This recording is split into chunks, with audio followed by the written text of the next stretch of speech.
ипотечен кредит на 20-30 години или живот под наем?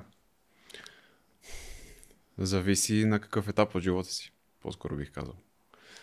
Добре, а младите тогава как да преценят дали има време за кредит, дали има време да се изнесат от техните, нали, дали живеят при мама и тати и искат да си изнесат, дали да наемат нещо, дали да си изтеглят ипотечен кредит. Как да се предпазят от рисковете от ипотечен кредит? Ами, аз смятам, че ако си на 20 години, 21, 22 до 25 години, това е един етап от живота си, в който е необходимо да си малко по-рисков. Да си готов да поемеш риска, да живееш под наем и съответно да гледаш да генерираш някакъв капитал, с който да инвестираш. И дългосрочната визия ти да ти бъде първоначално да генерираш капитал, с който да инвестираш и съответно да движиш колелото и да продължаваш да правиш пари. Нали?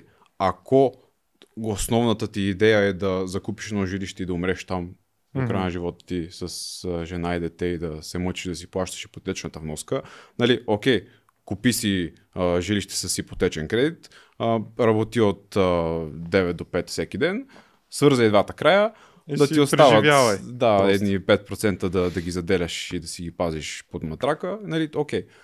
Тук нали, много зависи с каква цел тръгваш.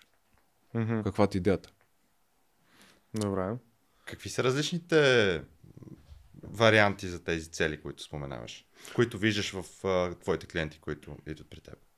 Ами, преди буквално няколко седмици излязох от инвестиции с едно момче, което е на 19 години.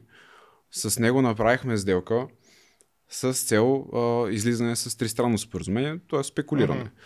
Влязохме на ранен етап в сграда в Малинова долина, преди години и половина някъде, изчакахме, сградата взех 14, съответно момчето, нямахме схема на плащане 20% сега и нали, 80 на 16, което да бъде нали, най-благоприятното нещо за спекула. Напротив, имахме едни 20%, после едни 40%, като той ги кредитира тези 40% и съответно продължи да си плаща ипотечната вноска, докато ние препродаваме и излизаме. И съответно години и половина по-късно той с 44 000 лева направи 85 000 лева. Нали? Защото реши просто да тръгне посока инвестиране, а не да си вземе нещо за себе си, да живее там и да му плаща съответно. Което е доста добре.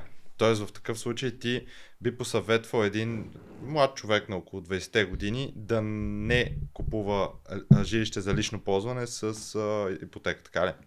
Разбира се, да. По-скоро го виждаш с живеене под наем. Като по-добър вариант. 100%. В смисъл, това работи за мен. Аз казвам, нали, казвам ти една гледна точка за мен. Естествено. Това, според мен, е момента, в който е необходимо ти да поемеш риска и да влезеш и да имаш то хъз да натрупаш капитал и съответно да ги завърташ и да изкарваш все повече и повече, нали, да си дигаш в йерархията, а не да се свиеш в двустайния ти апартамент в Малинова долина и да го изплащаш 20 години.